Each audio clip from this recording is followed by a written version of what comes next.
Bonjour, dans cette vidéo, on va travailler sur les fiches ou les pages 4 et 5, ou plutôt 5 et 6, pardon, de la leçon sur la symétrie axiale, qui traite de l'axe de symétrie. Donc la première définition, on vous dit un axe de symétrie d'une figure et la droite qui est définie telle que cette figure. Voilà, ok, donc c'est exact, c'est répété deux fois. Sa figure symétrique par rapport à sa droite D et la figure elle-même. Donc ici, si on plie par rapport à sa droite, superposition. On plie par rapport à sa droite, superposition. On plie par celle-là, superposition. On plie par celle-là, superposition. Donc je suis là pour ces deux axes. Celui-là 1, celui-là 1. Alors la médiatrice. Donc pour faire la médiatrice d'un segment, on a besoin d'un compas. Donc rappelez-vous, hein, donc le compas, donc je prends, donc ça c'est l'extrémité, je vais appeler ça l'extrémité A, extrémité B, donc je pointe sur l'extrémité B et je fais une ouverture qui dépasse la moitié, hein, la moitié est à peu près là, donc je la dépasse un peu, donc je mets un arc au-dessus, un arc en dessous, je pointe sur le B et j'ai deux arcs. Voilà, ben, du coup j'ai construit la droite qui représenterait ce qu'on appelle la médiatrice du segment AB. Rappelons que cette médiatrice coupe le segment AB perpendiculairement en son milieu. Donc ça c'est le point I qui n'est d'autre que le milieu du segment AB. Et la droite, c'est la droite delta. Donc on dira que delta est la médiatrice du segment AB. Pour ce qui est de la dissectrice, toujours à l'aide d'un compas, je peux construire la médiatrice, ou plutôt la bissectrice d'un angle. Je fais une ouverture quelconque, hein, d'accord, de mon compas. Je pointe sur le sommet haut, un arc sur le premier côté, un arc sur le deuxième. Je reprends les mêmes arcs et ça me permet d'avoir un arc intérieur, l'autre un arc encore intérieur, ce qui me donne un point et je trace la droite qui coupe, d'accord, qui coupe mon angle en deux angles de même mesure. On dira que la droite delta est la bissectrice de l'angle XOY. La bissectrice d'un angle est son axe de symétrie. D'accord? Donc ici, dans l'exemple ci-dessus, la droite delta est la bissectrice de l'angle XOY, chapeau. Les angles, donc si je prends ce point-là que j'ai fabriqué, si je l'appelle I, les angles XOI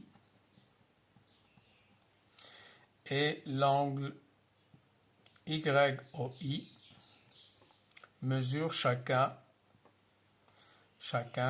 bon, je n'ai pas de à peu près, hein, donc supposons que l'angle en tout, supposons qu'ici j'avais à peu près 22 degrés, ben, automatiquement chacun mesurait 11 degrés, c'est-à-dire la moitié de l'angle XOY qui mesure 22 degrés.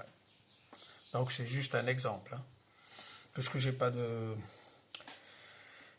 rapporteur sous la main, donc si vous mesurez, donc si vous trouvez par exemple 22 ou 32 par exemple, donc vous prenez la moitié, mettons 32, allez hop, supposons que c'est 32 à peu près, la mesure de tout l'angle, donc chacun va mesurer la moitié, donc 16 degrés, ok, et là c'est 32 degrés. Voilà, donc ça c'est pour la bissectrice. La suite, on nous parle d'un triangle isocèle. Donc un triangle isocèle a un axe de symétrie. C'est celui qu'on voit ici. Cet axe passe par le sommet principal. elle est aussi la bisectrice. Cet axe est aussi la bisectrice de son angle ou la médiatrice.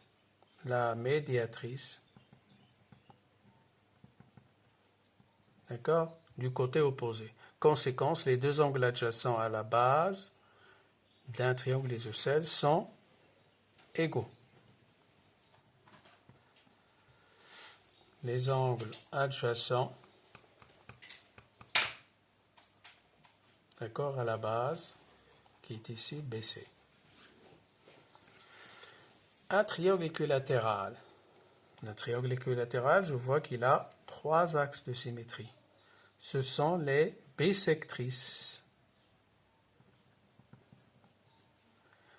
Des côtés, ou plutôt, donc on ne va pas parler de bisectrice, ça peut être aussi bisectrice de ces angles. Donc j'ai inversé. Donc ici, c'est normalement, voilà, je vais mettre ici des angles, bisectrices des angles, ou les médiatrices. Donc j'ai inversé, c'est pas grave, des côtés.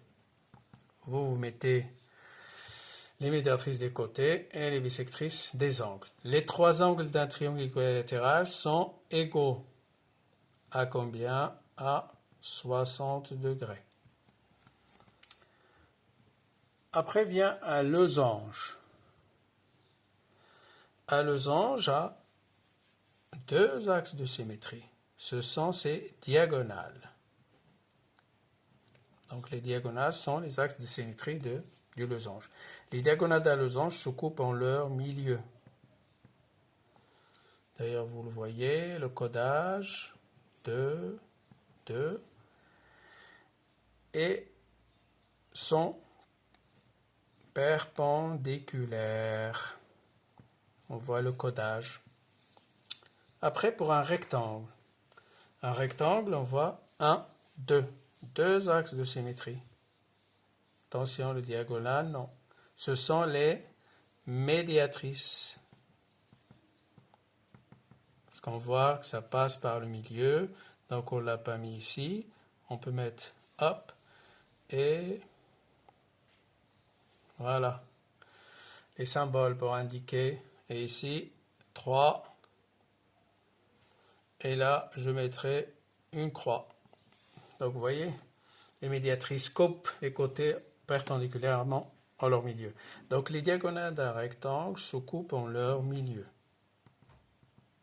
qui est ici, que je vais appeler le point O. Et ils sont de même, vous voyez le codage, c'est-à-dire qu'ils ont la même longueur. Et pour en finir, le carré. Le carré 1, 2, 3, donc A.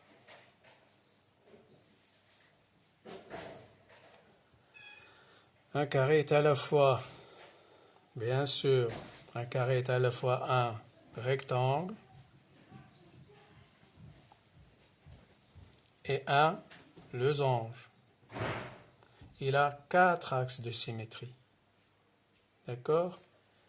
Ce sont ces diagonales et les médiatrices. Les côtés, donc vous les voyez 1, 2, celle-là et celle-là. Donc je vais passer dessus en bleu. Donc ça, c'est les médiatrices. Voilà. Les autres côtés, enfin les autres axes de symétrie, ce sont tout simplement les diagonales. La première et la deuxième. Donc on dira les diagonales d'un carré se coupent en leur milieu. Donc on voit le codage. Alors je disais, les diagonales d'un carré se coupent en leur milieu, sont et de même se coupent en leur milieu, sont perpendiculaires, c'est-à-dire les diagonales sont perpendiculaires et de même longueur. Donc les diagonales d'un carré sont toujours perpendiculaires et de même longueur. Voilà. Donc je suppose qu'avec ces éléments-là, on sait ce que c'est qu'un axe de symétrie. d'un segment, d'un angle et d'une figure particulière. Donc ça va de triangle isocèle, équilatéral, losange, rectangle et carré. Voilà, à présent la vidéo est terminée, donc j'attends vos commentaires.